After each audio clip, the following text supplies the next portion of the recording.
Hello students, हम start कर रहे हैं हमारा चैप्टर नंबर 10 वे ऑप्टिक्स। अभी तक हम चैप्टर नंबर 9 में क्या पढ़ चुके हैं, रे ऑप्टिक्स, मतलब लाइट को हमने कैसे ट्रीट करा है एज ए रे। और अब हम बात कर रहे हैं वे ऑप्टिक्स। इस चैप्टर की जो स्टार्टिंग है वो स्टार्टिंग क्या है कि भाई नेचर ऑफ लाइट के, मतलब लाइट का नेचर क्या है। अब यहाँ पे सबसे पहला क्वेश्चन क्या आता है कि भाई ये चीज़ तो अपन ऑलरेडी चैप्टर नंबर 8 में पढ़ चुके हैं कि भाई लाइट का जो नेचर है वो कौन सा, इलेक्ट्रोमैग्नेटिक वेव का नेचर है। पर वो जो हमने पढ़ा वो क्या था कि भाई वो सर मैक्सवेल ने बताया था 1873 में कि लाइट जो है वो क्या है, इलेक्ट्रोमैग्नेटिक वेव है। लेकिन उससे पहले मतलब बिफोर 1873 मतलब जो ओरिजिनेट हुआ लाइट के बारे में कि लाइट क्या है, वो अपन यहाँ पे थोड़ा सा ब्रीफ इंट्रोडक्शन देख रहे हैं। तो सबसे पहले लाइट के बारे में किसी ने बोला था, वो कौन पर्सन थे, सर आइजैक न्यूटन। उन्होंने बोला था 1673 के अंदर। मतलब अपन को जो पता था ईएम वेव का जो पता चला था वो कब पता चला था सर मैक्सवेल को 1873 में। और यहाँ पे ये बात कब हो रही है, 1673 की, मतलब उससे 200 ईयर्स पहले की बात है। तो उन्होंने क्या theory the, corpuscular theory of light. उनकी जो थ्योरी थी सर आइजैक न्यूटन की, वो क्या थी, कॉर्पस्कुलर थ्योरी ऑफ लाइट। तो इसमें उन्होंने क्या बोला, इसमें इन्होंने ये बोला कि जो लाइट है वो क्या है, टीनी पार्टिकल से मिलके बनी है। मतलब जो बहुत छोटे टीनी पार्टिकल्स हैं, उन टीनी पार्टिकल का उन्होंने नाम भी दिया, क्या नाम दिया उन्होंने, कॉर्पस्कल्स। उन्होंने ये बोला कि जो लाइट है consist of tiny particles called corpuscles. मतलब लाइट बहुत छोटे छोटे पार्टिकल से मिलके बनी है, उनका नाम क्या है, कॉर्पस्कल्स। और ये जो है ये किससे निकलते हैं, वो कोई भी एक लाइट का जो सोर्स है उससे कॉर्पस्कल्स पार्टिकल निकलते हैं और स्पीड, लाइट की जो स्पीड होती है उससे चलते हैं 3 × 10⁸ से। और ये कॉर्पस्कल्स जब हमारी आइज के अंदर रेटिना पे स्ट्राइक होते हैं तो हमें क्या दिखता है कि जिस सोर्स से ये आ रहे थे वो ऑब्जेक्ट हमें दिखाई देता है। तो ये उनकी थ्योरी थी। इस थ्योरी से उन्होंने रिफ्लेक्शन भी एक्सप्लेन कर दिया, रिफ्रैक्शन भी एक्सप्लेन कर दिया और रेक्टिलिनियर प्रोपेगेशन ऑफ लाइट। इसका मतलब लाइट जो है वो कैसे ट्रेवल करती है, स्ट्रेट ट्रेवल करती है। ये तीनों चीज़ें उन्होंने प्रूव कर दी। तो ये तो उनको क्या मिल गई, सक्सेस। लेकिन ये थ्योरी जो थी बाद में क्या हो गई, फेल हो गई। क्यों हो गई फेल, क्योंकि ये जो लाइट के अदर फिनोमिना है जो अपन वेव नेचर में पढ़ते हैं, जैसे इंटरफेरेंस होता है, डिफ्रेक्शन होता है, पोलराइजेशन होता है, उनको एक्सप्लेन नहीं कर पाए। और इनके अकॉर्डिंग इनकी ये थ्योरी थी कि भाई लाइट जब किसी डेंसर मीडियम में जाती है तो उस डेंसर मीडियम में क्या होता है कि लाइट की स्पीड इंक्रीज हो जाती है। लेकिन जबकि अपन पढ़ चुके हैं ऑलरेडी की जो लाइट की स्पीड होती है वो क्या होती है, डिक्रीज होती है डेंसर मीडियम में। तो एक वहाँ पे इनकी थ्योरी फेल हो गई। तो इस टाइप से इनकी जो थ्योरी थी, कॉर्पस्कुलर थ्योरी, ये अपन ने देखी। इसके बाद नेक्स्ट जो थे हाइगन्स साइंटिस्ट, वो उन्होंने 1678 में, मतलब इसके आफ्टर 5 ईयर्स उन्होंने अपनी थ्योरी दी। उन्होंने क्या बोला, वेव थ्योरी ऑफ लाइट। मतलब जो लाइट है वो क्या है, वेव है। तो ये तो बहुत अच्छी बात है क्योंकि इन द एंड अपन को यही पता चला कि भाई जो लाइट है वो क्या है, वेव है। पर इन्होंने एक चीज़ बोली कि जो लाइट है वो कौन सी वेव है, लॉन्गिट्यूडनल वेव है। जबकि अपन को पता है कि जो लाइट है इलेक्ट्रोमैग्नेटिक वेव वो क्या होती है, ट्रांसवर्स। और इन्होंने क्या बोला कि लॉन्गिट्यूडनल। तो एक चीज़ तो यही पता चल गई कि थ्योरी क्या होने वाली थी, फेल होने वाली थी। पर इनकी जो थ्योरी थी वो क्या थी कि भाई जो लाइट है वो लॉन्गिट्यूडनल वेव है। और वो अब सबने कहा चलो ठीक है वेव है, पर अब ये बताओ कि जैसे सन से जो लाइट आ रही है तो बीच में तो वैक्यूम आ जाता है स्पेस में, तो फिर वैक्यूम के अंदर कैसी चल रही है तुम्हारी ये वेव। तो उन्होंने ऐसा बोला कि ये जो वैक्यूम में इसलिए चल रही है क्योंकि उन्होंने एक बोला कि एक मीडियम होता है जिसका नाम क्या है, ईथर। हाइपोथेटिकल मीडियम उन्होंने बताया कि ये सब जगह पे है, ठीक है, एक सब जगह पे, हर जगह पे एक मीडियम होता है ईथर। उसके अंदर ये जो है लॉन्गिट्यूडनल वेव क्या करती है, ट्रेवल। वेव कॉन्सेप्ट के से उन्होंने मतलब क्या बता दिया, रिफ्लेक्शन बता दिया, रिफ्रैक्शन जो पहले पता थे वो भी उन्होंने प्रूव कर दिया। और उसके बाद में इससे इन्होंने इंटरफेरेंस भी करके बता दिया, डिफ्रैक्शन और पोलराइजेशन, ये जो फिनोमिना होते हैं लाइट के, ये भी प्रूव करके बता दिए। लेकिन ये थ्योरी भी बाद में क्या हो गई, फेल। क्योंकि पहली बात तो कि ऐसा कोई मीडियम जो है आज तक प्रैक्टिकली प्रूव नहीं हो पाया है। और नेक्स्ट चीज़ कि ये जो लॉन्गिट्यूडनल वेव है, लॉन्गिट्यूडनल वेव नहीं होती है, क्या होती है, ट्रांसवर्स वेव होती है, जो यंग साइंटिस्ट ने बाद में प्रूव कर दिया था। तो ये थी हमारी क्या, वेव थ्योरी ऑफ लाइट। इसलिए ये भी थ्योरी भी क्या हो गई, फेल। उसके बाद अपनी नेक्स्ट थ्योरी क्या आती है, electromagnetic nature of light wave, जो किसने दी थी, सर मैक्सवेल में, जो अपन ऑलरेडी पढ़ चुके हैं कि कब आई थी ये 1873 में। कि जो लाइट है वो क्या है, लाइट प्रोपेगेट एज इलेक्ट्रिक और मैग्नेटिक फील्ड होते हैं जो क्या करते हैं, ऑसिलेट करते हैं, जिससे क्या बनती है, वेव। कौन सी, इलेक्ट्रोमैग्नेटिक। और लाइट वेव भी किसके अंदर आती है, इलेक्ट्रोमैग्नेटिक वेव के अंदर। और अब इसको कोई मीडियम चाहिए होता है क्या, तो इसको कोई नो नीड ऑफ मीडियम, मतलब इसको कोई मीडियम रिक्वायरमेंट नहीं होता है क्योंकि इलेक्ट्रिक फील्ड ही मैग्नेटिक फील्ड बनाता है, मैग्नेटिक फील्ड ही इलेक्ट्रिक फील्ड। नेक्स्ट, ये कौन सी क्या नेचर होता है इसका, ट्रांसवर्स नेचर होता है, जो कि बिल्कुल सही है। तो ये आती है थ्योरी कब, 1873 में। इसके बाद क्या था, Planck's quantum theory of light. मतलब इसके बाद जो थ्योरी है वो कौन सी थी, प्लांक साइंटिस्ट ने दी थी, कौन सी, क्वांटम थ्योरी ऑफ लाइट। इन्होंने क्या बोला कि जो light travels in the form of small packets of the energy, मतलब जो लाइट ट्रेवल करती है वो कैसे ट्रेवल करती है, पैकेट्स, छोटे छोटे एनर्जी के पैकेट्स की फॉर्म में ट्रेवल करती है। और उन एनर्जी के पैकेट्स को इन्होंने नाम क्या दिया कि वो जो एनर्जी के पैकेट है उनको इन्होंने बोला फोटॉन्स।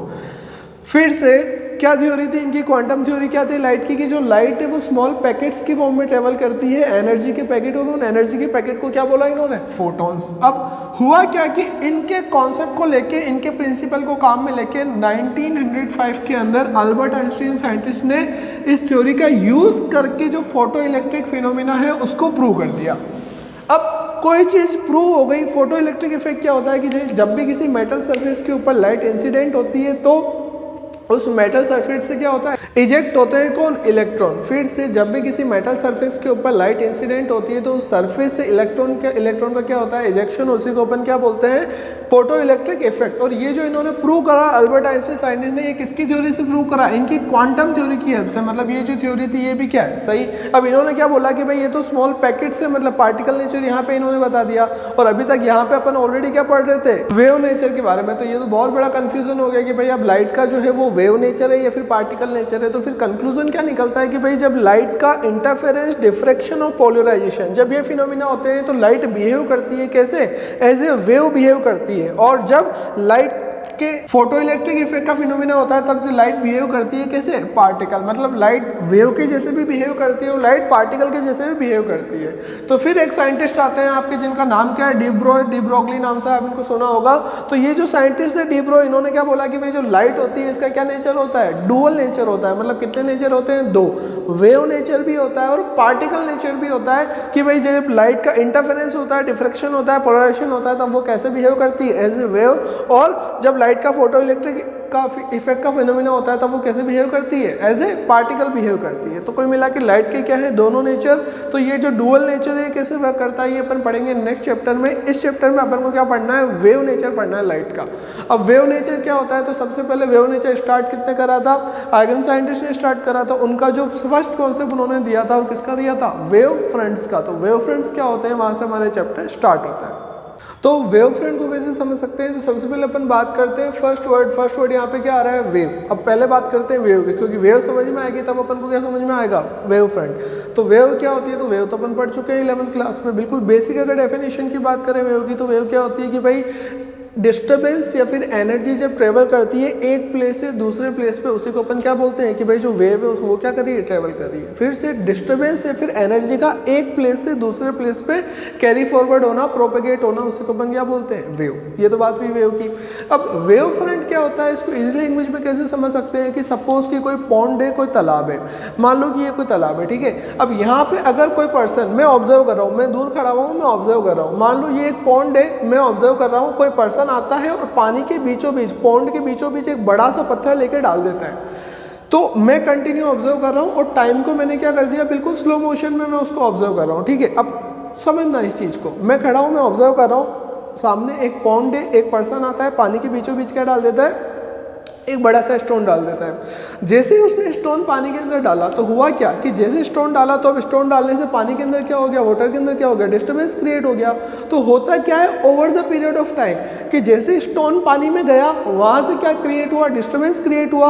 अब over the period of time वो स्टोन गया, डिस्टर्बेंस क्रिएट हुआ, वो डिस्टर्बेंस क्या करता है, ट्रेवल करता है। तो कौन सी फॉर्म में ट्रेवल करता है, वेव की फॉर्म में ट्रेवल करता है। तो स्टोन गया, ये डिस्टर्बेंस उठा, फिर वापस नीचे, फिर उठा, फिर वापस नीचे, फिर उठा, फिर वापस नीचे, और ऐसे धीरे धीरे सब डायरेक्शन के अंदर वो डिस्टर्बेंस क्या करता है, ट्रेवल करता है। तो वो जो डिस्टर्बेंस ट्रेवल कर रहा है, मतलब अपन क्या बोलते हैं कि डिस्टर्बेंस एक जगह से दूसरी जगह पे पहुंच गया, ट्रेवल होता होता होता होता। अब इसको अगर मैं यहाँ डायग्राम के फॉर्म में बनाऊँ तो उसको समझने की कोशिश करना कि ये मैंने यहाँ पे एक बनाया, एक पॉन्ड बना दिया, ठीक है। अब ये जो पॉन्ड है इसके बीचों बीच मैंने क्या डाल दिया, एक सडन एक पत्थर डाल दिया, स्टोन डाल दिया, ठीक है। अब जैसे ही मैं ये स्टोन डालूंगा तो यहाँ से क्या होगा, एक डिस्टर्बेंस क्रिएट होगा, ऐसे ऊपर, फिर वापस नीचे, फिर वापस ऊपर नीचे, ऊपर नीचे, ये एक डिस्टर्बेंस क्रिएट हुआ एक डायरेक्शन में। क्या, लेकिन ये एक डायरेक्शन में थोड़ी होता है, ये तो हर डायरेक्शन में होता है। मतलब वाटर जो है पॉन्ड के अंदर वो क्या, एक प्लेन है, 2 डायमेंशनल दिख रहा है आपको। अब 2 डायमेंशनल में आप डालोगे तो वो जो डिस्टर्बेंस क्रिएट होगा वो तो हर डायरेक्शन में जाएगा। मतलब ये जो डिस्टर्बेंस है ये हर डायरेक्शन के अंदर होना चाहिए। तो अगर मैं इसको ऐसे हर डायरेक्शन के अंदर बनाता हूँ तो डायग्राम कैसे बनता है, कुछ इस टाइप से, कि ये इस टाइप से ये जो है डायग्राम बन रहा है, ये मैंने वेव बना दी बहुत सारी, मतलब मैं यहाँ पे ओनली कितनी वेव्स बना रहा हूँ जो आपको एक्सप्लेनेशन के लिए काम की चाहिए, ठीक है। मान लो ये मैंने डिस्टर्बेंस बना दी हर डायरेक्शन में। अब होता क्या है कि वेव क्रिएट हुई। अब वेव जो होती है दिखती कैसी है, ऐसी कि ये एक वेव है, ये जो टॉप पॉइंट होता है इसको अपन क्या बोलते हैं, क्रेस्ट, और ये जो बॉटम पॉइंट होता है इसको अपन क्या बोलते हैं, ट्रफ। अब अगर यहाँ पे ये जो तुमने स्टोन डाला, ये क्या ओरिजिनेट हो गया डिस्टरबेंस का, ये जो है ये क्या है ओरिजिनेट है, क्योंकि यहाँ से क्रिएशन हुआ। तो इस ओरिजिनेट के बाद अगर मैं ये जो क्रेस्ट बन रहे हैं, फर्स्ट जितने भी क्रेस्ट बन रहे हैं, अगर उन सब क्रेस्ट को अगर मैं क्या करता हूँ, उनको लोकस बनाता हूँ, उनके ऊपर अगर मैं एक लाइन बनाता हूँ तो वो कैसी बनेगी, ये देखो ये फर्स्ट है, ये सेकंड, ऐसे जितने भी यहाँ पे डिस्टर्बेंस होंगे उनके ऊपर क्या कर रहा हूँ कि उनके जो फर्स्ट क्रेस्ट है उनके ऊपर मैंने क्या करा, डॉट करा। मतलब एक कंटिन्यूस मेरे को पाथ बनाना है तो मैंने डॉट करा। अब अगर उस डॉट को मैं कंटिन्यू मिलाता हूँ तो जो मेरे को दिखता है वो क्या दिखता है, सर्कल। मतलब जब मैंने पानी के अंदर पत्थर डाला तो उस मोमेंट पे जो डिस्टर्बेंस क्रिएट हुआ हर जगह पे वो क्या था, ऊपर की तरफ। अब ऊपर की तरफ मतलब अगर उस टॉप को अगर मैं मिलाऊँ तो दिखेगा क्या मेरे को, सर्कल। और ऐसे ही जब वो ऊपर था तो पास में क्या हुआ, नीचे, और पास में नीचे हुआ, मतलब सब तरफ क्या बना, ट्रफ। और अगर उस ट्रफ को अगर मैं मिलाता हूँ तब भी जो मेरा नेक्स्ट बनता है, अब ये देखो ये क्या है, बॉटम, ये भी क्या है, बॉटम। अगर ये सारे बॉटम को अगर अपन मिलाते हैं तो वापस क्या बनता है, एक सर्कल बनता है। तो ये जो सर्कल है ये क्या है, पाथ है, या फिर इसको और क्या बोल सकते हैं, लोकस। तो यही जो चीज होती है इसी को अपन क्या बोलते हैं, वेव फ्रंट। अब सुनना, वेव फ्रंट की डेफिनेशन में बोलता क्या हूँ। लाइट को अपन इसको बाद में रिलेट करेंगे, एक बार अपन को यही यहाँ पे डिस्टर्बेंस की फॉर्म में समझ में आ जाएगा, मतलब कंप्लीट समझ में आ जाएगा। अब वेव फ्रंट की डेफिनेशन क्या होती है कि यार ये एक कंटिन्यूअस लोकस होता है। कंटिन्यूअस लोकस होता है किसका, ये जो कंटिन्यूअस लोकस होता है ये लोकस होता है डिस्टर्बेंस का, या तो क्रेस्ट बोलो या फिर ट्रफ बोलो, दोनों में से कुछ भी, क्योंकि दोनों क्या है, ये भी मैक्सिमम है और ये भी मैक्सिमम है, बस ये पॉजिटिव में मैक्सिमम और ये नेगेटिव में मैक्सिमम है। तो वेव फ्रंट क्या होता है कि कंटिन्यूअस लोकस ऑफ क्रेस्ट और trough in a medium when the particle are in the same phase. मतलब जब एक मीडियम के पार्टिकल सेम फेज में है तो वो जितने भी पार्टिकल सेम फेज में है उनका अगर अपन कंटिन्यूअस लोकस बनाते हैं तो जो बनेगा उसी को अपन क्या बोलते हैं, वेव फ्रंट। फिर से जब भी किसी मीडियम के अंदर अपन देखते हैं कि वो सारे पार्टिकल जो सेम फेज में, कांस्टेंट फेज में क्या कर रहे हैं, ऑसिलेट कर रहे हैं, अगर अपन उनका क्या बनाते हैं, लोकस बनाते हैं, तो उसी लोकस को अपन क्या बोलते हैं, वेव फ्रंट।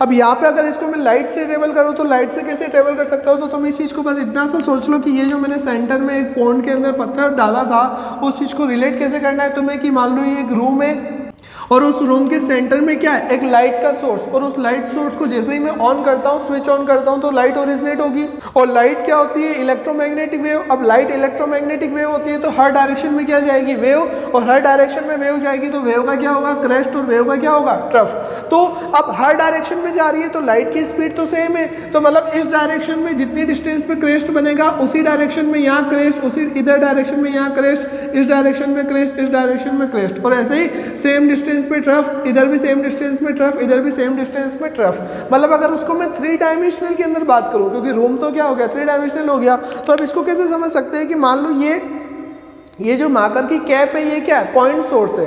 अब इस पॉइंट सोर्स को लाइट का सोर्स है, जैसे ही मैं इसका स्विच ऑन करूंगा तो इससे जो लाइट निकलेगी, मतलब जो इलेक्ट्रोमैग्नेटिक वेव निकलेगी वो हर डायरेक्शन में निकलेगी, और हर डायरेक्शन में निकलेगी। तो अगर मैं बात कर रहा हूँ वेव के क्रेस्ट और ट्रफ की, तो इस पॉइंट सोर्स से इस डायरेक्शन में जितनी डिस्टेंस पे क्रेस्ट होगा, इधर भी इतनी डायरेक्शन में क्रेस्ट होगा, इधर भी इतनी डायरेक्शन में, ऊपर भी इतनी डायरेक्शन में, इधर भी इतनी डायरेक्शन में, मतलब कोई भी मैं डायरेक्शन ले लूँ, हर डायरेक्शन के अंदर जो क्रेस्ट होगा वो क्या होगा, सेम डिस्टेंस पे होगा, और ऐसे जो ट्रफ होगा वो भी क्या होगा, सेम डिस्टेंस पे होगा। तो उन अगर सारे क्रेस्ट को अगर मैं क्या करता हूँ, मिलाता हूँ, जितने भी क्रेस्ट बन रहे हैं अगर उन सब क्रेस्ट को मैं मिलाऊँ तो वो तो हर डायरेक्शन में, मतलब इस पॉइंट से, इस कैप को एक पॉइंट मानो, इस पॉइंट से फिक्स डिस्टेंस के ऊपर अगर मैं लेता हूं एक लाइन, किसके लिए, क्रेस्ट के लिए, तो एक पॉइंट से कितनी लाइन निकल सकती है, हर डायरेक्शन में 3 डायमेंशन में इनफाइनाइट लाइन निकल सकती है। और उन इनफाइनाइट लाइन को जो सेम डिस्टेंस पे, अगर उनको मैं क्या करता हूं कि शेप देखता हूं कि कौन सा शेप बन रहा है, तो अब यहां पे देखना ढंग से, एक मैंने पॉइंट लिया, इस पॉइंट से अगर मैं फिक्स डिस्टेंस पे एक लाइन बनाता हूँ, ऐसे ही फिक्स डिस्टेंस में हर डायरेक्शन में अंदर एक वही डिस्टेंस के ऊपर लाइन बनाता हूँ, तो जो शेप बनता है वो कौन सा होता है? सर्कल। पर ये सर्कल कब बना? 2 डायमेंशन के अंदर सर्कल बना। लेकिन अगर इसी को मैं 3 डायमेंशन में करता हूँ, जो मैंने अभी आपको बताया कि एक मार्कर है और मार्कर की एक कैप है, कैप से अगर एक लाइन लेता हूँ फिक्स डिस्टेंस में हर डायरेक्शन में 3 डायमेंशन के अंदर, तो जो शेप बनता है वो शेप क्या होगा? स्फीयर। क्योंकि अपन को पता है कि अगर 2 डायमेंशन के अंदर सर्कल बन रहा है तो 3 डायमेंशन के अंदर क्या बनेगा? स्फीयर। इसका मतलब कि जो मेरा वेव फ्रंट बनेगा किसका? एक पॉइंट सोर्स का। पॉइंट सोर्स का जो वेव फ्रंट बनेगा, मतलब जो लोकस बनेगा, वो लोकस क्या होगा? स्फीयर होगा। तो वहां पे जो वेव फ्रंट हो गया वो क्या हो गया? एक सरफेस हो गई। कौन सी सरफेस हो गई? स्फेरिकल सरफेस हो गई। फिर से अभी तक अपन ने वेव फ्रंट पढ़ा, एक बार इसको बिल्कुल बेसिक लैंग्वेज में क्या बोलते हैं अपन की? एक मीडियम, उस मीडियम के अंदर वो सारे पार्टिकल जो कि सेम फेज के अंदर क्या कर रहे हैं? ऑसिलेट कर रहे हैं। अगर उन सब जो वो पार्टिकल जो सेम फेज में, उन सब का अगर मैं कंटिन्यूस लोकस बनाता हूँ, तो वो जो लोकस बनता है उसी को हम क्या बोलते हैं? वेव फ्रंट बोलते हैं। तो ये तो बात हुई किसकी डेफिनेशन की? वेव फ्रंट की डेफिनेशन की। अब अपन बात करते हैं कि वेव फ्रंट के टाइप्स। तो अब अपन बात कर रहे हैं टाइप। सबसे पहला कौन सा होता है? Spherical wave front. Spherical wave front. अब स्फेरिकल वेव फ्रंट क्या होता है? तो ये तो अभी अपन ने बात करी कि कोई भी एक पॉइंट सोर्स है, अगर उस पॉइंट सोर्स को मैं जैसे ही ऑन करता हूं तो जो डिस्टर्बेंस निकलते हैं, हर डायरेक्शन में डिस्टर्बेंस निकलते हैं, और वो जो हर डायरेक्शन में डिस्टर्बेंस निकल रहे हैं, तो उन सब के अगर मैं क्रेस्ट को मैच करता हूं तो जो शेप बनता है वो क्या बनता है? स्फीयर का। मतलब अगर ये पॉइंट सोर्स है तो इससे ये वेव निकली, इधर भी एक वेव निकली, इधर भी एक वेव निकली, और ऐसे हर डायरेक्शन में इसकी वेव निकली। तो 2 डायमेंशन में क्या दिखता है मेरे को? सर्कल। और ऐसे इसको जब 3 डायमेंशन में देखते हो तो क्या दिखता है? स्फीयर। इसका मतलब जो एक पॉइंट सोर्स होता है उसी का जो वेव फ्रंट बनता है वो कैसा बनता है? Spherical wave front. मतलब स्फेरिकल वेव फ्रंट का सोर्स कौन हो जाता है? Point source. क्योंकि पॉइंट सोर्स से क्या बनता है? Spherical wave front. और अगर अपन उसको बनाए तो वो कैसा दिखेगा? कि ये एक पॉइंट है और लोकस अगर मैं कंटिन्यू बनाता हूँ क्रेस्ट का, तो ये दिख रहा है। अब ये दिख किस में रहा है? 2 डायमेंशन में। क्योंकि अभी मैंने बताया कि 2 डायमेंशन में कैसा दिखेगा? सर्कल। अब स्फीयर को अगर 2 डायमेंशन में देखूंगा तो वो दिखेगा क्या? सर्कल दिखेगा। फिर से सुनना मैंने क्या बोला। स्फीयर को अगर 2 डायमेंशन में एक पेपर के ऊपर मैं देखता हूँ, बोर्ड के ऊपर देखता हूँ, तो वो क्या दिखेगा? सर्कुलर फॉर्म में। लेकिन ये है क्या? अपन को पता है कौन सा है ये? स्फेरिकल वेव फ्रंट है। तो ऐसे ही ये एक वेव फ्रंट हुआ, उसके बाद में अगले जो क्रेस्ट होंगे तो उनका एक वेव फ्रंट होगा, ऐसे अगले जो क्रेस्ट होंगे उनका एक वेव फ्रंट होगा। तो ये तो बात हुई किसकी? क्रेस्ट वाले की। अब अगर मैं ट्रफ की बात करूं तो जो ट्रफ होते हैं उसको अपन किससे रिप्रेजेंट करते हैं? डैश लाइन से। तो ये बात आ गई। ये अभी जो डैश है ये क्या है? ट्रफ अपन इससे रिप्रेजेंट कर रहे हैं। तो ये डैश किसको रिप्रेजेंट कर रहे हैं? ट्रफ को। क्योंकि अपन को पता है कि अगर कोई भी वेव है तो एक बार जब अगर क्या आएगा? क्रेस्ट आएगा, तो फिर उसके बाद क्या आएगा? ट्रफ। तो पहले क्या आ रहा है? क्रेस्ट, और उसके बाद क्या आ रहा है? ट्रफ। फिर क्रेस्ट, ट्रफ, क्रेस्ट, ट्रफ। इस टाइप से जो वेव आपकी क्या कर रही है? प्रोपेगेट कर रही है एक प्लेस से दूसरे प्लेस पे। अपन जब बनाएंगे तब अपन ओनली क्या बनाएंगे? क्रेस्ट बनाएंगे। क्योंकि दोनों में से कुछ भी एक बना लो, क्योंकि दोनों के दोनों क्या है? Wave front. तो इसलिए अपन जो बनाते हैं डायग्राम वेव फ्रंट का, उसमें ओनली क्या बनाते हैं? क्रेस्ट बनाते हैं। ये मैंने डैश किस लिए बनाया? आपको ये बताने के लिए कि अपन जो ट्रफ होता है उसको कैसे रिप्रेजेंट करते हैं। अब ये तो बात हुई किसकी? वेव फ्रंट की। अब अगर इसके बाद और कौन सा वेव फ्रंट पॉसिबल होता है? तो इसके बाद आता है next cylindrical wave front. Cylindrical wave front क्या होता है? तो सिलेंड्रिकल वेव फ्रंट कब बनेगा? क्योंकि इसका सोर्स कौन सा था? स्फेरिकल वेव फ्रंट का point source. Cylindrical wave front का सोर्स कौन सा होगा? तो इसका जो सोर्स होता है वो कौन सा होता है? Line source. मतलब सिलेंड्रिकल वेव फ्रंट कब बनेगा? जब लाइन सोर्स होगा। कैसे इस चीज को समझ सकते हैं? सोचो कि ये जो मैंने एक लाइन बनाई, ये सारे के सारे क्या है? लाइट है। मान लो ये ट्यूबलाइट है। आ रहा है समझ में? क्योंकि वो क्या हो गया? लाइन सोर्स हो गया। तो ये एक ट्यूबलाइट है, या फिर तो ये क्या है? एक लाइन है जिसके अंदर हर पॉइंट क्या इल्यूमिनेट है। क्योंकि अपन देखते हैं कि ट्यूबलाइट के अंदर क्या होता है कि हर पॉइंट आपको लाइट देता हुआ दिखता है। मतलब जितने भी पॉइंट होते हैं लाइन सोर्स के, वो सारे के सारे क्या लाइट के सोर्स है। अब मैं बात कर रहा हूँ इस पॉइंट की। पहले सबसे पहले अपन बात करते हैं टॉप के पॉइंट की, आपको समझने में इजी रहेगा। ये जो पॉइंट है, इससे जो लाइट निकलेगी वो हर डायरेक्शन में जाएगी। इस डायरेक्शन में भी लाइट जाएगी, इस डायरेक्शन में भी लाइट जाएगी, इस डायरेक्शन में भी, इस डायरेक्शन में भी, ऐसे हर डायरेक्शन में क्या जाएगी? लाइट। अब हर डायरेक्शन में लाइट जाएगी, तो अगर मैं उसको मैच कर देता हूँ तो जो क्रेस्ट को अगर मैच करूँ तो क्या बना, सर्कल बना। तो एक तो मेरे को सर्कल दिख गया सबसे ऊपर पॉइंट का। अब अगर मैं ऐसे ही बात करूँ, एक नेक्स्ट पॉइंट, एक पॉइंट मैंने बीच में ले लिया। अब ये जो मैं पॉइंट ले रहा हूँ इसके अंदर भी ऐसे ही हर डायरेक्शन के अंदर लाइट जाएगी, क्योंकि एक पॉइंट से लाइट कितनी डायरेक्शन में जाती है, जितनी भी डायरेक्शन में वो जा सकती है। तो इसका भी क्या बन जाता है, सर्कल बन जाता है। ऐसे ही बॉटम पॉइंट का लूंगा तो उसका भी क्या बन जाएगा, सर्कल। अब यहाँ तो मैंने ओनली 3 पॉइंट लिए, लेकिन एक लाइन के अंदर पॉइंट कितने होते हैं, इनफाइनाइट। तो अगर मैं इनफाइनाइट पॉइंट लेता हूँ और उन सब का, इसका मतलब उन सब का क्या बन रहा होगा, सर्कल बन रहा होगा। अब ये तो मैं बस गिने चुने ही पॉइंट ले पा रहा हूँ यहाँ पे। अब इनफाइनाइट पॉइंट को लूंगा तो क्या वो सर्कल कंटिन्यूस फॉर्म में बनते जाएंगे। मतलब इस चीज़ को समझ कैसे सकते हैं, सर्कल को तुम 2 मिनट के लिए एक स्लैब समझ लो कि ये एक स्लैब है, ठीक है।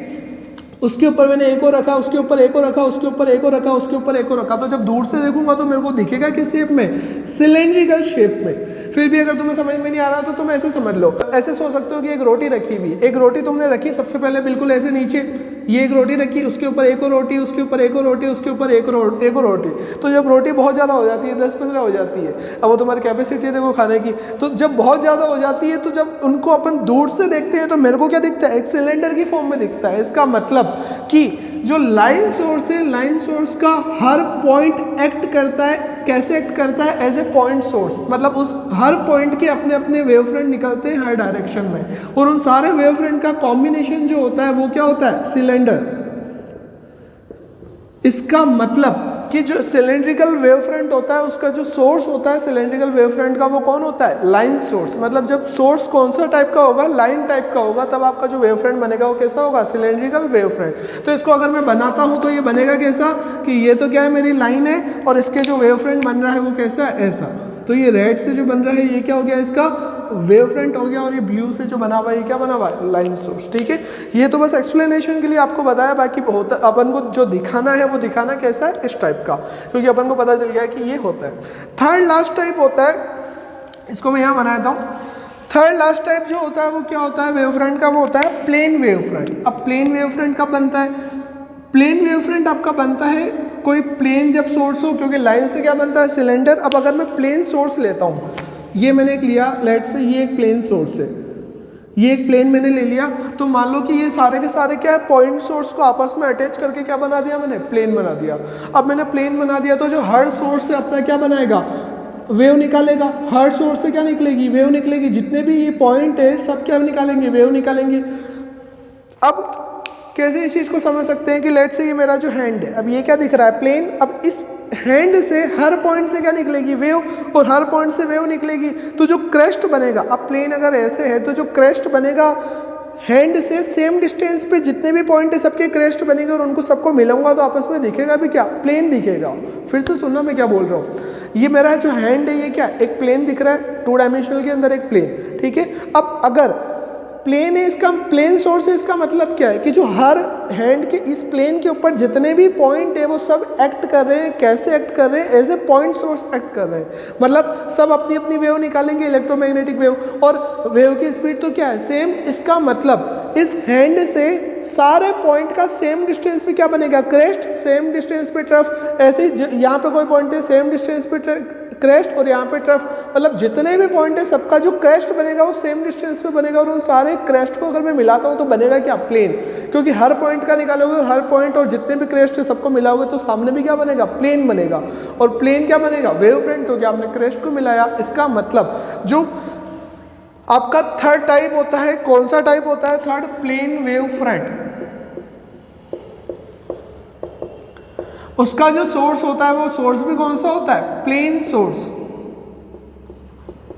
नंबर 1 पहला जो सोर्स होता है वो कौन सा होता है कि प्लेन सोर्स से आपका ये जो कोई प्लेन सोर्स है, इसके बाद जो वेव फ्रंट बनेगा वो कैसा होगा, प्लेन, अगले क्रेस्ट प्लेन, अगले क्रेस्ट प्लेन। मतलब अगर कोई प्लेन सोर्स है, ये जैसे प्लेन सोर्स मैंने यहाँ पे बनाया, तो ये कोई प्लेन सोर्स है, तो इसके जो वेव फ्रंट बनेंगे वो वेव फ्रंट भी कैसे होंगे, प्लेन वेव फ्रंट होंगे।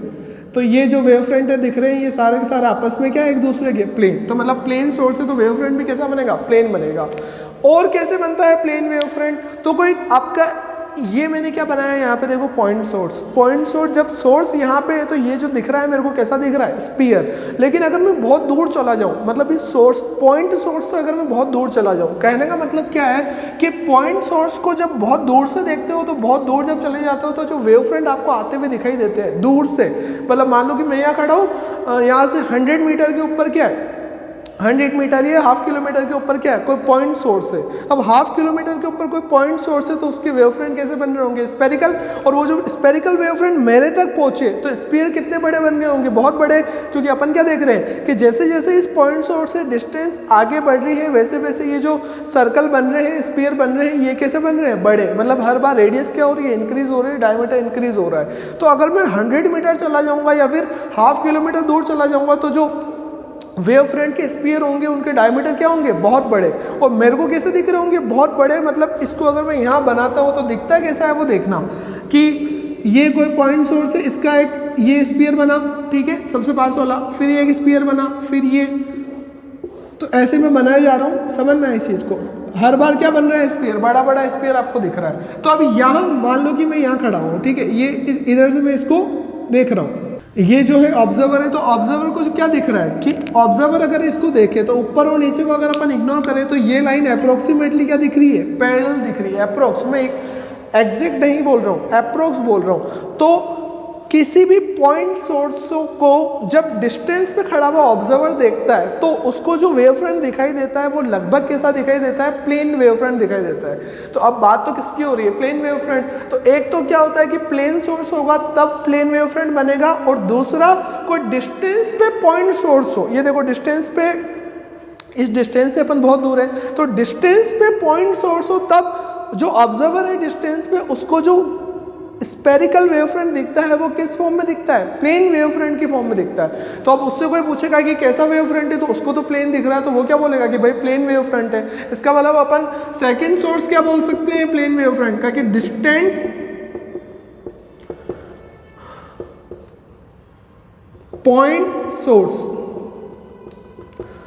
फिर से एक बार अपन रिवीजन कर रहे हैं वेव फ्रंट का। वेव फ्रंट क्या होते हैं, एक मीडियम जिसके अंदर डिस्टर्बेंस हो रहा है और डिस्टर्बेंस के जो पार्टिकल सेम फेज के अंदर है, उन सेम फेज के पार्टिकल अगर अपन लोकस बनाते हैं तो वो जो लोकस होता है उसको अपन क्या बोलते हैं, वेव फ्रंट बोलते हैं। कितने टाइप का होता है वेव फ्रंट, फर्स्ट क्या है, स्पेरिकल। स्पेरिकल वेव फ्रंट का बनता है जब आपका जो सोर्स होता है वो कौन सा होता है, पॉइंट सोर्स। क्योंकि पॉइंट सोर्स से क्या बनते हैं, हर डायरेक्शन के अंदर सेम डिस्टेंस पे क्रेस्ट और ट्रफ, जब उनको मिलाते हैं तो क्या बन जाता है, स्फीयर बन जाता है। सेकंड क्या होता है, सिलेंड्रिकल वेव फ्रंट। ये कब बनता है, जब सोर्स कैसा होता है, लाइन। नेक्स्ट बात किसकी आती है, प्लेन वेव फ्रंट। ये कब बनता है, जब सोर्स कैसा होता है, प्लेन, या फिर सोर्स कहाँ होता है, डिस्टेंट पॉइंट सोर्स होता है, उसका भी वेव फ्रंट कैसा बनता है, प्लेन वेव फ्रंट। अब जो नेक्स्ट बात आती है वो किसकी आती है, रे की। अब अपन को पता है कि सोर्स के जो रे का मोशन होता है, रे का मोशन कैसे होता है कि जैसे ये पॉइंट सोर्स है, पॉइंट सोर्स है तो इससे जो रे निकलती है वो कैसे निकलती है, ऐसे जाती है हर डायरेक्शन में, क्योंकि रे तो हर डायरेक्शन में जाती है। अब सोर्स है, सोर्स के परपेंडिकुलर जा रही है, तो अब यहाँ पे जो रे जाएगी वो जाएगी कैसे, यहाँ पे इस चीज़ को देखना। अब ये रे है, ये जाएगी कैसे, ऐसे जाएगी, रे हर डायरेक्शन में ऐसे जाएगी। अब रे हर डायरेक्शन में अगर ऐसे जा रही है, इसका मतलब जो वेव फ्रंट है, वेव फ्रंट से एंगल क्या बन रहा है वो देखो। ये वेव फ्रंट है, ये एंगल कितना है, 90 डिग्री। ये वेव फ्रंट है, एंगल कितना है, 90 डिग्री। अगर यहाँ पे बनाते हैं तो अब ये जो सोर्स है, इससे जो लाइट जाएगी वो जाएगी कैसे, ऐसे हर डायरेक्शन में लाइट जाएगी।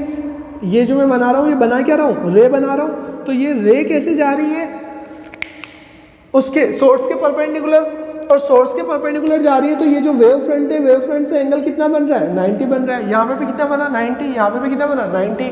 अब यहाँ पे देखो, ये आपका कौन सा सोर्स है, प्लेन सोर्स है। प्लेन सोर्स से जब लाइट जाती है तो कैसे जाती है, ऐसे।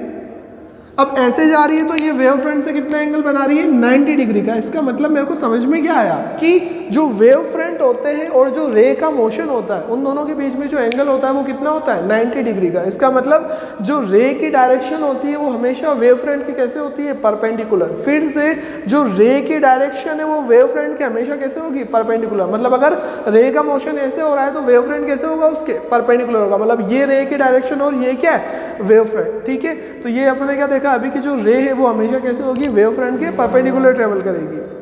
अभी जो वेव फ्रंट का कॉन्सेप्ट था ये दिया किसने था, हाइगन्स ने दिया था। तो इसके बाद उनका एक क्या है प्रिंसिपल है, क्या नाम है उसका, Huygens principle of secondary wave. Secondary wave का मतलब क्या है कि जो वेव फ्रंट आगे ट्रैवल करते हैं, ट्रैवल कैसे करते हैं। तो उन्होंने ये बोला कि जैसे एक पॉइंट सोर्स की मैं बात कर रहा हूँ, पॉइंट सोर्स का जो वेव फ्रंट बनता है वो कैसा बनता है, स्पेरिकल वेव फ्रंट बनता है। तो मैं यहाँ पे ये स्पेरिकल वेव फ्रंट बना दिए। तो ये ट्रैवल कैसे करते हैं, तो उन्होंने ये बोला कि जो पॉइंट सोर्स है उसका जो वेव फ्रंट बनेगा, तो ये वेव फ्रंट बन गया कैसा, स्पेरिकल। तो इस वेव फ्रंट का हर एक पॉइंट, मतलब इस वेव फ्रंट के कितने पॉइंट होंगे, इनफाइनाइट, ऑब्वियस ही बात है। तो उन्होंने क्या बोला कि जो वेव फ्रंट बना उसका हर एक पॉइंट एक्ट करेगा एज ए सोर्स।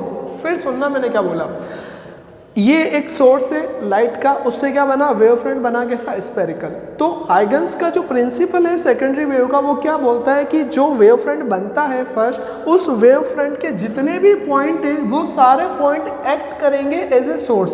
किसका सोर्स, लाइट का सोर्स, जो खुद भी क्या निकालेगा, वेव फ्रंट निकालेगा। मतलब ये जो पॉइंट है तो इसका भी क्या बनेगा, आगे वेव फ्रंट बनने लग जाएंगे। ऐसे यहाँ एक पॉइंट है तो इसका भी क्या बनेगा, वेव फ्रंट बनेगा।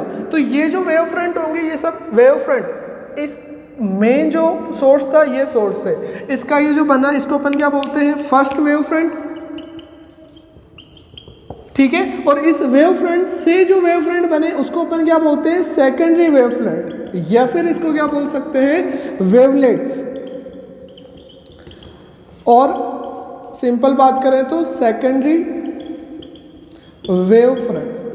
तो फर्स्ट वेव फ्रंट के जितने भी पॉइंट होते हैं सारे एक्ट करते हैं कैसे, एज ए सोर्स, और वो सारे सोर्स के क्या बनते हैं, वेव फ्रंट। और वो जो वेव फ्रंट है वो ही बाद में एडप्ट करके क्या बनाते हैं, नया एक वेव फ्रंट। किस डायरेक्शन में, उस डायरेक्शन में जिधर वेव का क्या हो रहा होता है, मोशन हो रहा होता है, और उन्हीं को अपन क्या बोलते हैं, सेकेंडरी वेव फ्रंट या फिर वेवलेट्स। तो इस टाइप से जो आपके वेव फ्रंट है वो आगे से आगे क्या करते जाते हैं, ट्रैवल करते जाते हैं।